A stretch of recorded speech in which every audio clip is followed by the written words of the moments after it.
Well, here we are again, and I am just so happy that I can be in your home tonight, and I pray that today we'll have a message you said that just had my name on it. So I'm trusting the Lord for that.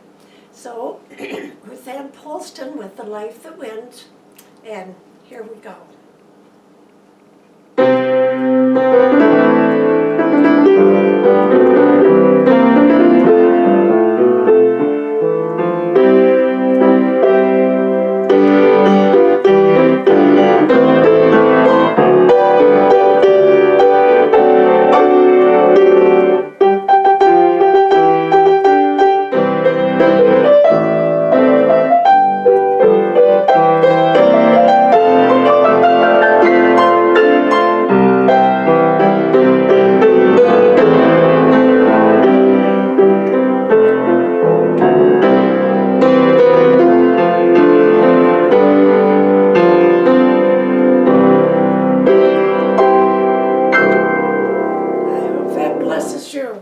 Holy, holy, holy. Well, we're going to talk about a holy God tonight. And it's taken from the Old Testament. And God is always overseeing something before something is even needed.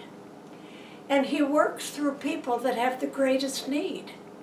So if you have a need tonight, a big need, it's so big that it's going to take a God-sized prayer to answer it.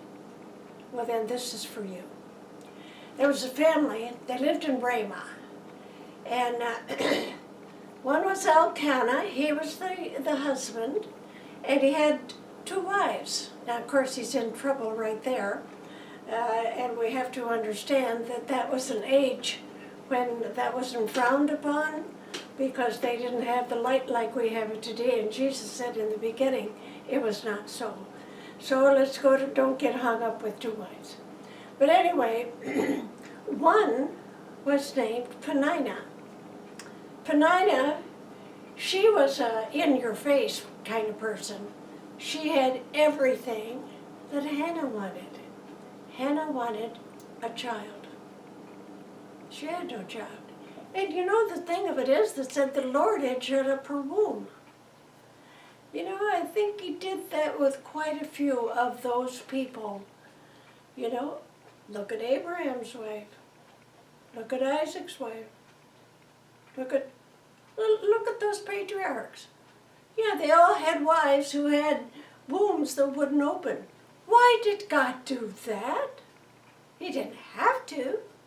No, He planned it that way, because He was going to show them, I am the mighty God, I am with you, I answer prayer, and every time it was opened by just marvelous intercessions. So this family was like that. Hannah had no children, and the other lady had 6, and she was in your face, and she taunted her very much. And every year was the custom that they would go to the feast. It was something that every Israelite person did, family. And so you sort of made a picnic out of it. So when they got there, why, Elkanah, who just dearly loved Hannah, you know, he would take every one of the kids there and Peninnah and give them portions. But no big deal. But when he came to Hannah, why, he just loaded her up. But poor thing, she could hardly eat it. And it finally really got to Elkanah. He said, why are you weeping? We should be rejoicing. I don't understand this. He said, I am better to you than 10 men. 10 men, 10 husbands. And he said, I love you, Hannah, but I cannot cope with your crying all the time when there's nothing I can do about your barrenness. So he was in a problem. Finally, right there at the feast time, why, they were in close proximity to the temple, and so she got up She couldn't eat. She laid aside everything and went. And when she got there, she got on her knees. Well, Eli, he was kind of I guess you might call him a backslidden priest. And once in a while they do have those. But anyway, they did then. And he was very unproductive. And he didn't command his boys, and they were taking things and stealing it off of people that would come and bring things to the temple. And they were called in the Bible sons of Belial, and that's pretty bad. Anyway, she started to pray. And he's leaning up against a post there. And he's not very involved. But all of a sudden his eyes said, look at that woman. She is drunk. Oh. And so he went up to her. She was praying, but nothing came out of her mouth. She was praying out of her heart. And this time she made it very specific what she wanted. She didn't just want a child. She said, I want a man-child. Well, that really tells you something. Because men were so prized because it would take a man to make a difference. They'd have their judges. Eli was the last one before this one comes along. And so it was something that she was groaning within her to make a difference. Now, you know, I understand a little bit of that because I don't want to live unless I can make a difference. I want to leave my world a better place. I want to leave my friends and the ones I don't even know. I want to leave this world that is more cognizant of God and how mighty and powerful that He is. But I certainly couldn't come across as any Hannah, that's for sure. However, Hannah was weeping, and she was just moving her mouth. So he went up to her and said, woman, he said, why did you bring drink into the house of the Lord? Oh, she said, my Lord. He said, I am not a daughter of Belial. No, I'm not. But she said, I do have a sorrowful spirit. So something must have awakened him from former days because he said, well, what's your problem? Well, he said, I'm praying for a man-child. And she said, the Lord has shut up my womb. The Lord has done it. Well, it's kind of hard to pray against the Lord, isn't it, when the Lord's done something. But I tell you, when God wants something, He usually chooses people. It is utterly, utterly impossible. So you be encouraged tonight that God has chosen you. Even before the foundation of the world, God has chosen us, He says. So He hath chosen to open this womb of hers. And so He turned to her and said, you're praying for a man-child. Yes, my Lord. Yes, my Lord. And finally He said, you go. And He said, the Lord will give you the petition that you have desired of Him. Is that wonderful? So what happened? It said, her face was no more sad. She believed it. She went out and she ate. She feasted with the people. And when they went back to Ramah again, the Bible said that he knew his wife in intimacy. And she got pregnant with a child. And I tell you, when she was so happy. And she began to prophesy. And she said, this child, he said, because he hath done this, I am going to give him to the Lord. And for as long as he lives, Now he said, every year you go up to the temple. I'm not going until this baby is weaned. And when this baby is weaned, then I'll go up with you. But we're going to leave him there. I think he kind of shook his head and he said, well, there she goes again. But I tell you, this woman asked for a man-child. She got it, and she said, this child will make a difference.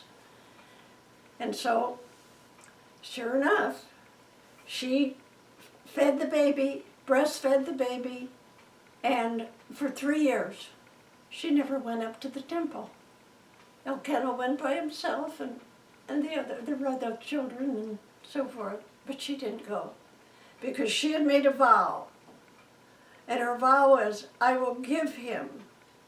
He is not mine to absorb upon myself, but I'm going to give him to the Lord as long as he lives. Now, how do you give a little child to the Lord? Well, she came up to the temple, leading him by the hands, and so when she met him, she says, my Lord, yes, I am the woman that stood by you praying. You mean that woman I thought was drunk? Yes. And this is the child that I prayed for. Oh, really? And she said, I made a vow that he would stay here in the temple with you, and that as long as you're serving, that you will have Samuel to help you. Well, he began to realize the magnitude of this interceding woman that had prayed. And I tell you, true intercession has big results. So, first night, he said, the Lord spoke to little Samuel. And he said, I don't know how little he was, but he just said, Samuel, Samuel. So he said, I think he wants me. So he went in there and he said, can I help you? And he said, no, I didn't call you. Oh, okay. So he went back to his room. A little while, he said, Samuel, Samuel. So he went back and he, well, you did call me. And he said, no, I didn't. But the next time, say, here am I. What do you have to tell me? Well, the thing that he had told him, Samuel was afraid to tell him, because he wasn't going to be long on that throne. And it was going to be that as this child grew up, he became the most beloved. They had had judges for, I don't know how many years, and they had just really flunked out. Some of them were good, some of them were not so good, but they were just, the people were good as long as they had a good one. If they didn't, then they went and were like that. But when Samuel came along, the Bible said none of his words fell to the ground. Isn't it wonderful to have a prayer life like that? That when you pray, every prayer, it doesn't just beat the air. You don't just say it because it's protocol. But none of his words fell to the ground. He was the most beloved man of the generation for years and years and years and years. And he was the one that got to anoint King David.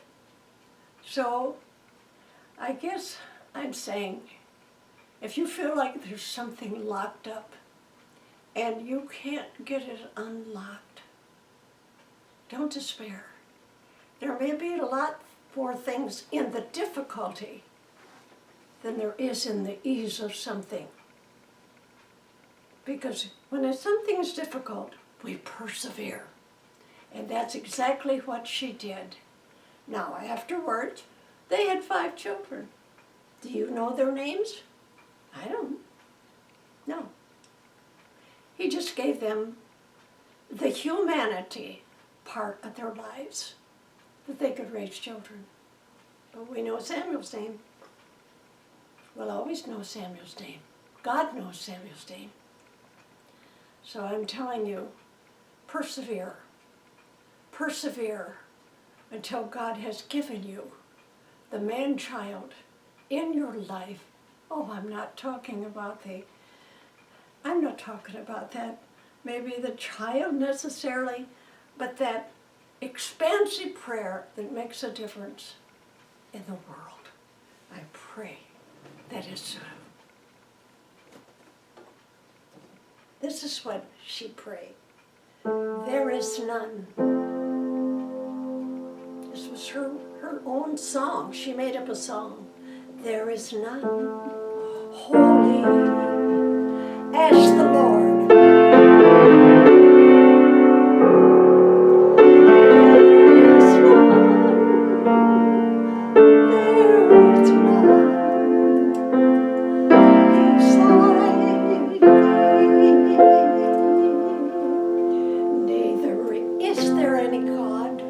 Like our God. There is none holy as the Lord. As the Lord.